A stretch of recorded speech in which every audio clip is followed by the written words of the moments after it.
తెలంగాణలో పంచాయతీ ఎన్నికల పోరు మొదలవుతోంది. మొదటి దశలో 189 మండలాల్లోని 4236 సర్పంచ్ స్థానాలకు 37,440 వార్డులకు ఎన్నికలు జరుగుతాయి. ఆయా జిల్లాల్లో కలెక్టర్లు ఎన్నికల నోటిఫికేషన్లు జారీ చేశారు. దీంతో మొదటి విడత సర్పంచ్ ఎన్నికలకు నామినేషన్ల స్వీకరణ ప్రారంభమైంది. నవంబర్ 29 వరకు వీటిని స్వీకరిస్తారు. 30న నామినేషన్ పత్రాల పరిశీలన ఉంటుంది. వీటిపై డిసెంబర్ 1న వినతులు స్వీకరిస్తారు. డిసెంబర్ 2న ఆయా దరఖాస్తులను పరిష్కరిస్తారు. ఇక డిసెంబర్ 3న నామినేషన్ల ఉపశమనకు ఛాన్స్ ఉంటుంది. అదే రోజు అభ్యర్థుల తుది జాబితాను కూడా ప్రకటిస్తారు. 11న పోలింగ్, అదే రోజు ఫలితాలు. ఇక ఉప సర్పంచ్ ఎన్నికలను కూడా నిర్వహిస్తారు. రాష్ట్ర ఎన్నికల సంఘం ఆదేశాల మేరకు యంత్రాంగం ఎన్నికల నిర్వహణకు సన్నాహాలు పూర్తి చేసింది.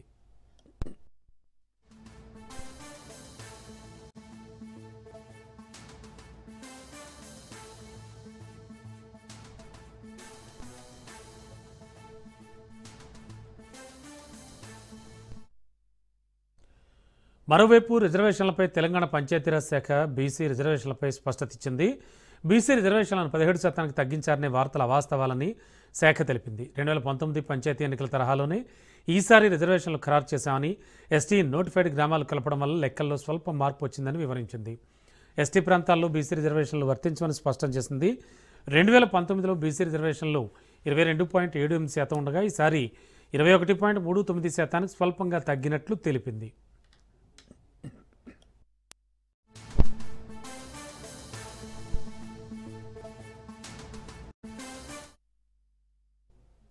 గ్రామ పంచాయతీ ఎన్నికల కోసం ఎంసీసీ స్క్రీనింగ్ కమిటీని స్టేట్ ఎలక్షన్ కమిషన్ ఏర్పాటు చేయనుంది.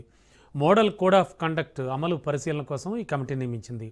కమిటీకి చైర్మన్గా చీఫ్ సెక్రటరీ, సంబంధిత శాఖల ప్రధాన కార్యదర్శులు కమిటీ సభ్యులుగా ఉంటారు. ప్రతి ప్రతిపాదనను ముందుగా స్క్రీనింగ్ కమిటీ పరిశీలించిన తర్వాతే నిర్ణయం తీసుకుంటారు. TSEC.gov.inలోని నియమాలు, గైడ్లైన్స్ ఆధారంగా ప్రతిపాదనలు పరిశీలించింది. కమిటీ ఆమోదించిన ప్రతిపాదనలను ఎస్ఈసి ద్వారా ఎన్నికల సంఘానికి పంపుతుంది. తక్షణ నిర్ణయం అవసరం ఉన్న ప్రతిపాదనలకు విపులమైన నోటు తప్పనిసరిని స్టేట్ ఎలక్షన్ కమిషన్ సూచించింది. కేబినెట్ విభాగం కమిటీ నిర్వహణకు అవసరమైన చర్యలు తీసుకోవాలని ఆదేశించింది.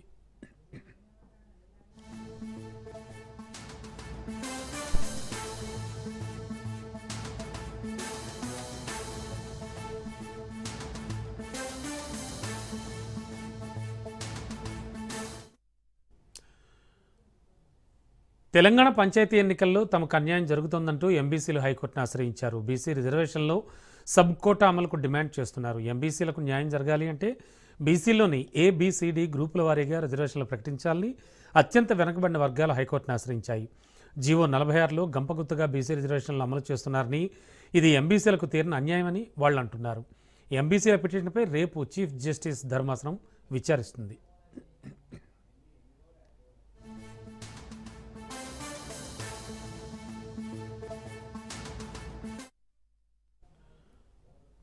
రాష్ట్ర పార్లమెంట్ సభ్యులతో ప్రజాభవన్లో డిప్యూటీ సీఎం భట్టి విక్రమార్క భేటీ అయ్యారు.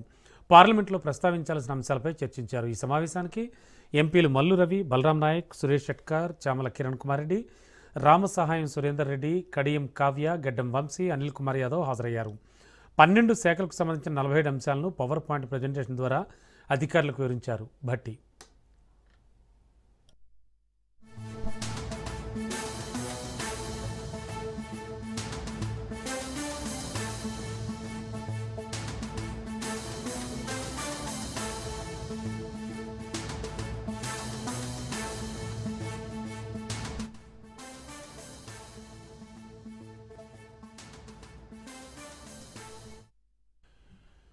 ఇండస్ట్రియల్ పాలసీపై కొంతమంది అసత్య ప్రచారాలు చేస్తున్నారని మంత్రి ఉత్తమ్ కుమార్ రెడ్డి తీవ్ర ఆగ్రహం వ్యక్తం చేశారు. భాగ్యనగరాన్ని పొల్యూషన్ ఫ్రీ చేయడమే తమ ప్రభుత్వ పాలసీ లక్ష్యం అన్నారు. ఈ పాలసీ తమ ప్రభుత్వం కొత్తగా తెచ్చిందేం కాదని వివరించారు. హిల్ట్ పాలసీపై బీఆర్ఎస్ నేత మాజీ మంత్రి జగదీష్ రెడ్డి తీవ్ర విమర్శలు చేశారు. పారిశ్రామిక భూములపై రేవంత్ రెడ్డి కన్నేశారని ఆయన విమర్శించారు. అసలు ఎంత ఆశ్చర్యం అంటే సాధారణమైన ప్రజలకు కూడా అర్థమైపోతూ ఉంది. వీళ్ళు తెచ్చిన ఈ Hyderabad industrial lands transformation policy అనేది అయితే తెచ్చిండ్రో, హిల్ట్ పాలసీ అని చెప్పి, ప్రభుత్వ భూముల్ని అమ్మడం, వేలం వేయడం సాధారణంగా జరుగుతున్నాయి. ప్రభుత్వ భూమిని డిస్పోజ్ చేయాలంటే తప్పకుండా దానికి ఒక గజం భూమిని, ప్రభుత్వం భూమిని ఇతరులకు దారదత్తం చేయాలన్నా చాలా నిబంధనలు ఉంటాయి. కానీ చాలా విచిత్రంగా 10,000 ఎకరాల అతి విలువైన భూముల్ని కారు చౌకగా వాళ్ళ అనుయాయులకి, వాళ్ళ ఆత్మీయ బంధువులకు, ఆత్మ మిత్రులకు, ఆత్మీయ మిత్రులకు కట్టబెట్టడానికి ఒక భారీ స్కామ్ తెరలేపింది ఇవాళ రాష్ట్రంలో ఉన్న కాంగ్రెస్ పార్టీ ప్రభుత్వం, రేవంత్ రెడ్డి ప్రభుత్వం. ఇది హైదరాబాద్ నగరానికి ద్రోహం చేయడమే కాదు, తెలంగాణ ప్రజలందరికీ కూడా ద్రోహం చేయడం. ఒకవైపు మీరు చూసిండ్రు, గత 3 నెలల్లోనే 2 నెలల నుంచి ఇప్పటి వరకు ఎప్పుడూ రానంత ధర వచ్చింది. దాదాపు 190 కోట్లు వచ్చింది, 170 కోట్లు వచ్చింది ఎకరానికి అని చెప్పి వేలం పాటేస్తే పూర్తిగా ఒక అసత్య ప్రచారం చేస్తున్నారు. అసలు పాలసీ అర్థం కాక చేస్తున్నారా, ఏదో బురద జల్లాలి, బదనాం చేయాలనే ఉద్దేశం చేస్తున్నారా? మీరు తప్పనిసరిగా ఆ విషయాన్ని మీరు గమనించాలి. యావత్ తెలంగాణ ప్రజానీకం కూడా గమనించాలి. రకరకాలుగా ఒక ఆయన 5 లక్షల కుంభకోణం అంటాడు, ఒక ఆయన 6 లక్షల కుంభకోణం అంటాడు. నేను కూడా కేబినెట్ సబ్ కమిటీలో మెంబర్, ఎవరైతే ఈ పాలసీ రికమెండ్ చేశాము. డిప్యూటీ సీఎం బట్టి విక్రమార్క గారు, ఇండస్ట్రీస్ మినిస్టర్ శ్రీధర్ బాబు గారు, నేను, జూపల్లి కృష్ణారావు గారు రూపొందించిన ఇండస్ట్రియల్ పాలసీ ఇది. అది ల్యాండ్ ట్రాన్స్ఫర్మేషన్ పాలసీ. ఒక దశాబ్దంన్నర నుంచి ప్రజల నుంచి ఒక డిమాండ్ వస్తుంది. హైదరాబాద్ నగరం పొల్యూషన్ ఫ్రీ చేయాలంటే, కాలుష్య రహితంగా చేయాలంటే ఇండస్ట్రీస్ ని హైదరాబాద్ నగరంలో ఔటర్ రింగ్ రోడ్డు బయటికి పోయే విధంగా ప్రోత్సహించాలి అని ఇప్పటి పాలసీ కాదు, ఆకస్మికంగా సడన్ గా తీసుకున్న నిర్ణయం కాదు. ఉమ్మడి ఆంధ్రప్రదేశ్ లో కాంగ్రెస్ ప్రభుత్వంలో కూడా ఈ దిశలో ఆలోచన చేసినారు. సీఎం రేవంత్ రెడ్డిపై బీఆర్ఎస్ వర్కింగ్ ప్రెసిడెంట్ కేటీఆర్ తీవ్రస్థాయిలో ధ్వజమెత్తారు. రేవంత్ రెడ్డి ఒక్క ముఖ్యమంత్రిలా కాకుండా కేవలం రియల్ ఎస్టేట్ ఏజెంట్లే వ్యవహరిస్తున్నారంటూ మండిపడ్డారు. ఆయన తెలంగాణ భవన్లో మాజీ ఎమ్మెల్యే జైపాల్ యాదవ్ ఆధ్వర్యంలో కల్వకుర్తి నియోజకవర్గానికి చెందిన పలువురు బీజేపీ, కాంగ్రెస్ పార్టీ నాయకులు బీఆర్ఎస్లో చేరారు. వారికి కేటీఆర్ గులాబీ కండువా కప్పి పార్టీలోకి సాదరంగా ఆహ్వానించారు. రాష్ట్రంలో కాంగ్రెస్ ప్రభుత్వ వైఫల్యాలు, అవినీతి అక్రమాలపై నిప్పులు చెరిగారు. రేవంత్ రెడ్డి హిల్ట్ పాలసీ పేరుతో మరో భారీ కుంభకోణానికి తెరలేపారని కేటీఆర్ ఆరోపించారు.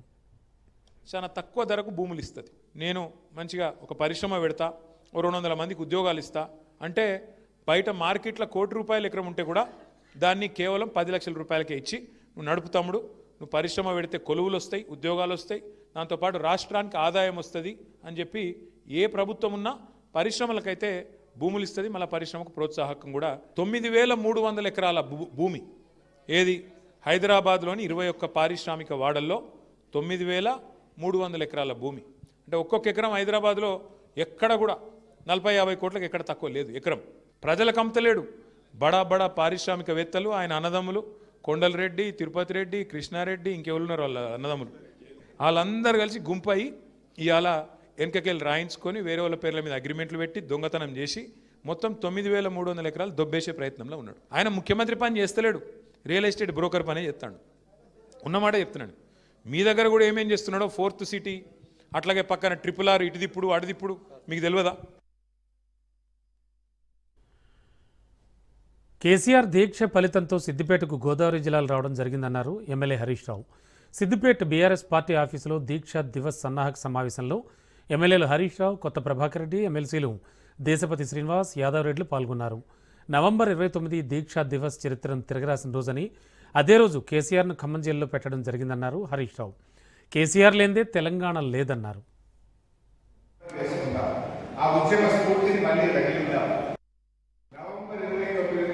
డిసెంబర్ 9 దాకా పోస్ట్ చేయండి. రోజు ఒకటి చేయొచ్చు, చాలా ఉంటాయి పోరాట చిన్న రోజు ఒకటి పోస్ట్ చేయండి. నవంబర్ 29 నాడు పొద్దున స్టార్ట్ చేసి రోజు ఒక సోషల్ మీడియా పోస్ట్ చేయండి. ఇన్స్టాగ్రామ్ లో, ట్విట్టర్ లో, ఫేస్బుక్ లో తప్పకుండా పోస్ట్ చేయండి. ఆనాటి ఉద్యమ జ్ఞాపకాలను నెమరు వేసుకుందాం. ఆ ఉద్యమ స్ఫూర్తిని మళ్ళీ రగిలిద్దాం. కేసీఆర్ లేని తెలంగాణ లేదు. ఇవాళ ఎవరోడో ఎదురు మాట్లాడుతుంది. కళలో కూడా కేసీఆర్ తెలంగాణ నష్టమయ్యే పని చేస్తే ఆయన ప్రాణాన్ని లెక్క చేయకుండా ప్రాణాన్ని పరంగా పెట్టి తెలంగాణ తెచ్చిన మహనీయుడు కేసీఆర్. ఇవాళ ఆయన పట్టుకొని రేవంత్ రెడ్డి అని ఒక గ్యాంగ్ ఉన్నది, బాగా ఇష్టం వచ్చినట్టుగా మాట్లాడతా ఉన్నారు. కేసీఆర్ గారు తెలంగాణలో 10 ఏళ్ళు పాలించి అద్భుతంగా ఈ రాష్ట్రాన్ని దేశానికి దిక్సూచిగా నిలిపింది. అబద్ధాలు చెప్పి, మాయ మాటలు చెప్పి ఇవాళ అధికారంలోకి వచ్చింది కాంగ్రెస్. 42% బీసీ రిజర్వేషన్ అన్నారు, ఉన్నది కూడా ఒకటి. కేసీఆర్ గారు 24% ఉండే, ఇలా 17% కూడా రాలేదు. కొండంత రాగం చేసిండు, 42 నాటకాలు ఆడిండు. ఉన్న 24 కూడా కొట్టిండు, ఇలా 17% పరిమితం చేసిండు. ప్రజాకరణంగా 1,30,00,000 జీతం ఇస్తుంది పండిత పాటు. ఈయన ఎంత ఇచ్చింది అంటే 50,00,000 ఇచ్చింది కనుక సగం కూడా లేదు. అంటే ఇదంతా ఓట్ల రాజకీయం, ప్రేమ గల రాజకీయం కాదు. ప్రజల మీద ప్రేమ లేదు, ఎంతసేపు ఓట్ల రాజకీయమే తప్ప రాష్ట్రం మీద ప్రేమ లేదు, ప్రజల మీద ప్రేమ లేదు. ప్రభుత్వం ఈ ప్రభుత్వం నవంబర్ వెల్కమ్ బ్యాక్. కేంద్ర నిధుల కోసమే రాష్ట్ర ప్రభుత్వం పంచాయతీ ఎన్నికలకు వెళుతోందని ఎంపీ ధర్మపురి అరవింద్ అన్నారు. నిజామాబాద్ జిల్లా కేంద్రంలోని పార్టీ కార్యాలయంలో చిట్చాట్ నిర్వహించారు. కాంగ్రెస్ ప్రభుత్వం పార్టీ సింబల్ లేని ఎన్నికలు నిర్వహిస్తోందన్నారు. ఎంపీటీసీ జెడ్పీటీసీ ఎన్నికలకు ఎందుకు వెళ్లడం లేదని ప్రశ్నించారు. బీసీలకు ఫీజు రియంబర్స్మెంటే ఇవ్వలేని రాష్ట్ర ప్రభుత్వం రిజర్వేషన్లు ఏమిస్తుందని ఎద్దేవా చేశారు. ఇదంతా రాజకీయ డ్రామా అని విమర్శించారు ఆయన.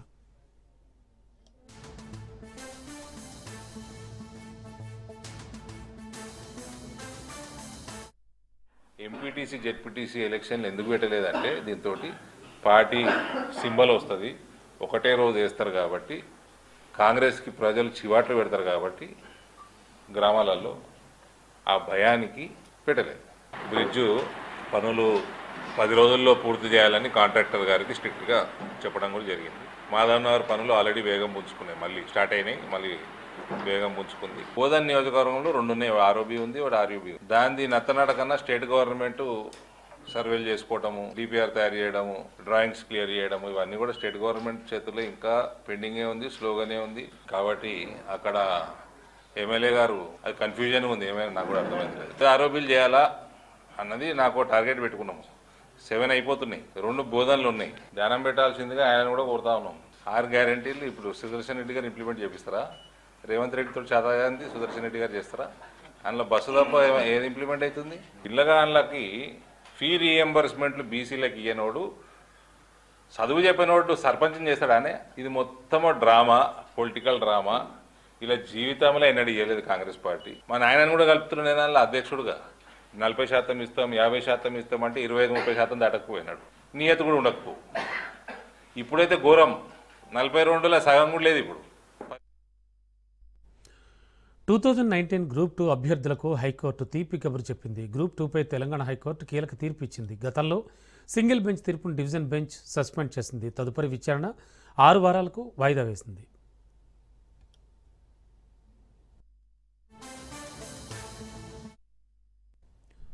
హైడ్రా కమిషనర్ రంగనాథ్పై హైకోర్టు ఆగ్రహం వ్యక్తం చేసింది. ఆయన ప్రత్యక్షంగా కోర్టుకి హాజరు కాకపోతే NBW జారీ చేస్తామని హెచ్చరించింది.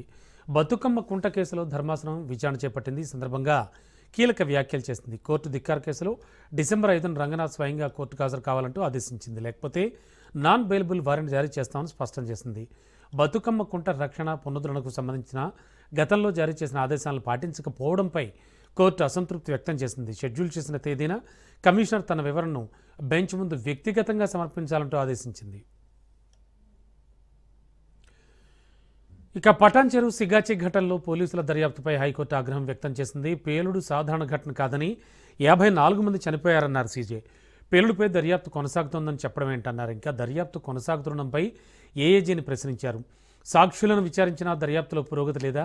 పేలుడు ఘటనకు ఇప్పటివరకు బాధ్యులను గుర్తించలేదా? పేలుడుపై ప్రత్యేక దర్యాప్తు బృందాన్ని ఏర్పాటు చేసి ఉండొచ్చు కదా అన్నారు. ఇంత పెద్ద ఘటన జరిగితే దర్యాప్తు అధికారిగా డీఎస్పీని నియమిస్తారా అంటూ ప్రశ్నించారు.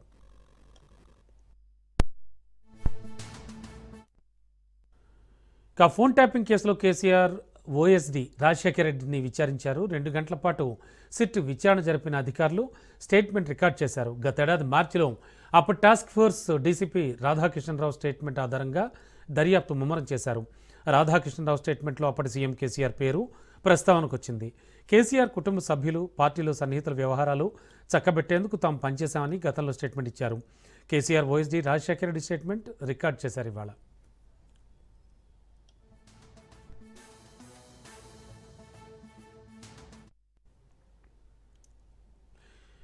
AP deputy CM Pawan Kalyan comments 2 రాష్ట్రాల మధ్య రాజకీయ దుమారం రేపుతున్నాయి. కోనసీమ పచ్చదనానికి తెలంగాణ నేతల దిష్టి తగిలిందన్న పవన్ వ్యాఖ్యలపై తెలంగాణ మాజీ మంత్రి ఎమ్మెల్యే జగదీష్ రెడ్డి తీవ్రస్థాయిలో విరుచుకుపడ్డారు. పవన్వి తెలివి తక్కువ మాటలని మెదడుకు పని చెప్పకుండా మాట్లాడడం విడ్డూరంగా ఉందంటూ ఆయన ఎద్దేవా చేశారు. కోనసీమ పచ్చదనానికి దిష్టి తగిలింది అన్నారే తప్ప తెలంగాణ నాయకుల దిష్టి తగిలిందని ఎక్కడా అనలేదన్నారు తెలంగాణ జనసేన ఇన్ఛార్జ్. పవన్ వ్యాఖ్యల్ని జగదీష్ రెడ్డి రాజకీయం చేయాలని అనుకుంటున్నారన్నారు. పోవడానికి కూడా కారణం గోదావరి జిల్లాలో పచ్చదనమే. ఆ శాపం తగిలేసినట్టుంది. ఈ రోజు గోదావరి జిల్లాలో మొత్తం కొబ్బరి చెట్లతోటి, తెలంగాణ నాయకులంతా అంటారు కొబ్బరి చెట్లతో చాలా ఆనందంగా ఉంటుంది, మీరు ఏమంటుందని పచ్చదనంతో చాలా బాగుంటుందండి. ఈ రోజు కొబ్బరి చెట్లు ముండలు కూడా లేవు, అంత దిష్టి తగిలింది కోనసీమకి. సో నాకు నిజంగా చాలా బాగా కళ్ళ ముందు ఒక మొక్క ఎదిగి ముండలు లేకుండా పడుతుంటే ఒక నిలువెత్తి ఎదిగిన బిడ్డ చచ్చిపోయినట్టే ఉంటుంది. ఆ బాధ నాకు తెలుస్తుంది. నిజంగా నేను మీ ఇంట్లో వాడు ఒకటిగా ఒక బాధ ఎలా ఉంటుందో, ఒక కొబ్బరి చెట్టుని పెంచి దాన్ని కోల్పోతే ఎంత బాధ ఉంటుందో ఆ బాధతో వచ్చాను ఇక్కడికి. నేను ఎవడన్నా పోయించండి హైదరాబాద్ నుంచి ఆడికి, తగిలితే వాళ్ళ దృష్టి ఏదో తగులుతుంది కానీ ఆడికి పోనే దృష్టి ఏదో తగులుతుంది, ఏం తెలియదు. ఇక అటువంటి వాళ్ళు ముఖ్యమంత్రులు ఉప ముఖ్యమంత్రులు అవుతారు. ఏం చెప్తాం మరి మనం మాట్లాడేటప్పుడు నాలుగు కంట్రోల్ లేకుండా, బుర్రకు పని పెట్టకుండా, రోజు వస్తే వచ్చిపోయేటోళ్ళు వందలాది వేల మంది అక్కడి నుంచి వాళ్ళు హైదరాబాద్ని చూసేది వాళ్ళు. ఏమంటాం మనం, నరదృష్టి పడింది అని అంటాం చాలా విషయాలలో. చూసి వస్తానికి బాగా ఎక్కువ మంది చూసిపోతే ఓ చేనమ్మడి పోతుంటే బాగుంది ఈ చేను అని చెప్పి అంటారని చెప్పి పాపం దిష్టి బొమ్మలు కట్టుకుంటారు. మరి కట్టుకుంటాం, ఆయన దిష్టి బొమ్మ వద్దన్నాడు, మనం ఆపినామా? పిచ్చి మాటలు, తెలివి తక్కువ మాటలు, మైండ్లెస్. జనసేన అధినేత శ్రీ పవన్ కళ్యాణ్ గారు ఉప ముఖ్యమంత్రులు ఆంధ్రప్రదేశ్ కోనసీమ ప్రాంతం గురించి మాట్లాడుతూ, ఏదైతే పచ్చదనం అని దాని మీద మాట్లాడుతూ, తెలుగు ప్రజలు ఇష్టపడే ఈ పచ్చదనం అని చెప్పుకుంటూ ఏ రకంగా అయితే దిష్టి తగిలింది అన్నాడు కానీ తెలంగాణ వ్యక్తులది దిష్టి తగిలింది అనేది చెప్పలేడు. దాన్ని టీఆర్ఎస్ లో ఉన్న జగదీశ్వర్ రెడ్డి గారు ఏ రకంగా అయితే దాన్ని మలుచుకొని మళ్ళా రాజకీయాలు చేయాలని ప్రయత్నం చేస్తారు. దయచేసి అందరు అర్థం చేసుకోవాలి, మీరు టీఆర్ఎస్ ని బీఆర్ఎస్ చేసిర్రు, మీరు మహారాష్ట్ర ఆంధ్రప్రదేశ్ లో కూడా, అదేవిధంగా ఢిల్లీ పంజాబ్ లో కూడా మీరు ప్రయత్నాలు చేసిర్రు. అంతేగాని మీరు మళ్ళా ప్రజల్ని గత 10 ఏళ్ల కింద జరిగిన ఏ రకంగా అయితే జరిగిందో మళ్ళా ఆ రకంగా ప్రజల్ని రకరకాలుగా విడదీసి ప్రయత్నం మాత్రం మీరు చేయకండి. Welcome back. రాజధాని అమరావతి రైతులతో సీఎం చంద్రబాబు నాయుడు సమావేశమయ్యారు. రైతుల సమస్యలను సానుకూలంగా విన్న సీఎం పరిష్కరించదగ్గ సమస్యలన్నింటినీ 3-man కమిటీ పరిష్కరిస్తుందన్నారు. హైదరాబాద్ తరహాలో అమరావతి అభివృద్ధి చెందాలంటే 29 గ్రామాల పరిధిలో సరిపోదని, అమరావతి పూర్తి స్థాయిలో అభివృద్ధి చెందాలంటే కార్పొరేషన్ తరహాలో వృద్ధి ఉండాలన్నారు. తాను తీసుకునే నిర్ణయాలకు రైతుల నుంచి కూడా మద్దతు కావాలన్నారు. రాజధానికి వ్యతిరేకంగా కొందరు కావాలని సోషల్ మీడియాలో పోస్టులు పెడుతున్నారని ముఖ్యమంత్రి దృష్టికి తీసుకొచ్చారు రైతులు.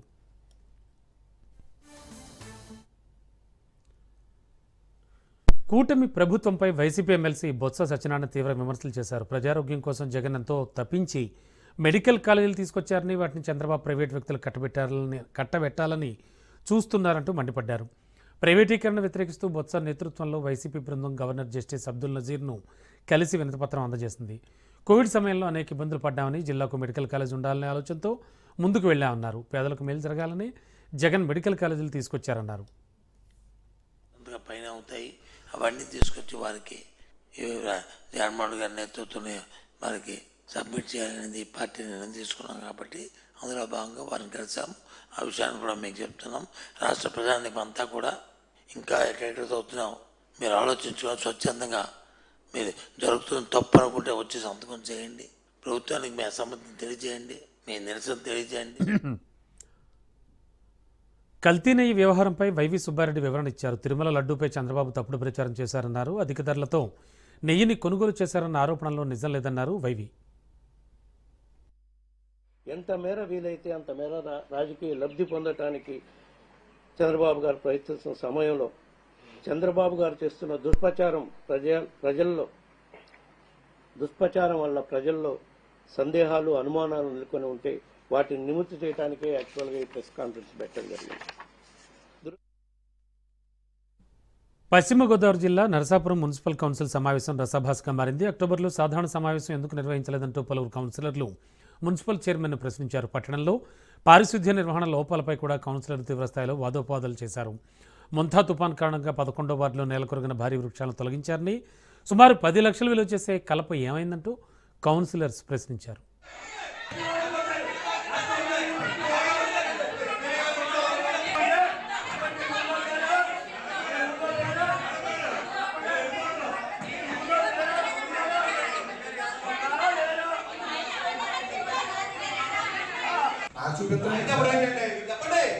చూపిస్తా కాదు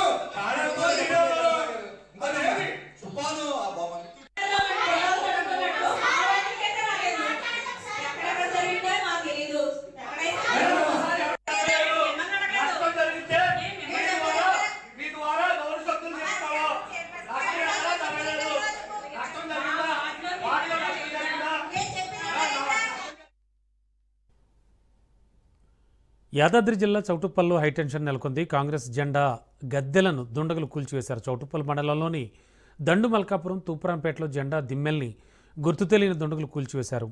ఈ కూల్చివేతలపై కాంగ్రెస్ నేతలంతా కూడా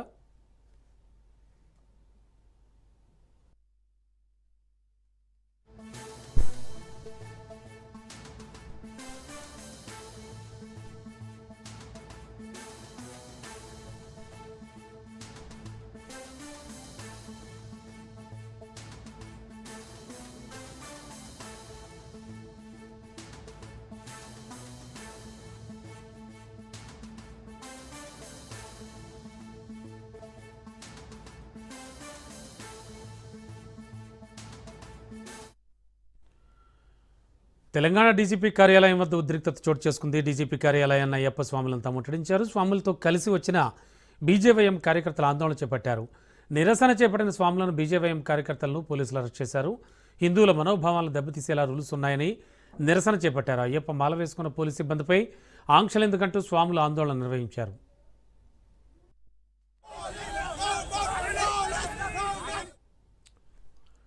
కర్ణాటకలో అది జరుగుతుంది కీలక నిర్ణయం అంటూ పెద్ద ఎత్తున ప్రచారం మొదలైంది. కానీ బీహార్ ఎన్నికల్లో ఓటమి గురించి మాత్రమే ఖర్గే, రాహుల్ గాంధీ, ప్రియాంక గాంధీ చర్చించారంటున్నాయి ఆ పార్టీ వర్గాలు. సోనియా గాంధీ వ్యక్తిగత పని మీద అబుదాబి వెళ్లారు. దీంతో ఆమెపైనే భారం వేశారు కన్నడ కాంగ్రెస్ లీడర్స్. ఇప్పటికే కర్ణాటకలో సీఎంను మార్చేస్తున్నారన్న ప్రచారం జోరందుకుంది. సీఎంగా డీకే హైకమాండ్ చేస్తోందంటూ వార్తలు గుప్పమన్నాయి. మరోవైపు డీకేకు పీఠం ఇవ్వకుండా సిద్ధరామయ్య వ్యూహాలంటూ మరికొన్ని కథనాలు వెలువడ్డాయి. తన్ను మార్చితే ఇంకెవరినైనా సీఎం ఇవ్వండి, కానీ డీకేకి ఇవ్వద్దని చెప్తున్న సిద్ధు ఆ విషయం చెప్పినట్టుగా ప్రచారం జరుగుతోంది. దీంతో కర్ణాటకంపై ఆచితూచి వ్యవహరిస్తోంది కాంగ్రెస్ హైకమాండ్.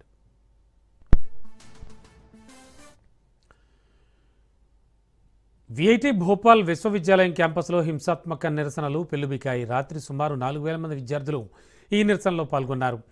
తాగునీటి కొరత, నాసిరకం ఆహారం, అపరిశుభ్రత, మరుగుదొడ్ల వల్ల జాండీస్ వ్యాధికి గురవుతున్నామని, కొందరు మరణించారని ఆరోపించారు. ఈ సమస్యలను పరిష్కరించాలని వారంతా డిమాండ్ చేశారు. ప్రథమ సంవత్సరం చదువుతున్న విద్యార్థులపై సెక్యూరిటీ సిబ్బంది దాడి చేసినట్లు వీడియోలు వెలుగులోకి రావడంతో విద్యార్థులు కోపోద్రిక్తులయ్యారు. ఓ బస్సు, 2 కార్లు, అంబులెన్స్ సహా సుమారు 7 వాహనాలకు నిప్పు పెట్టారు.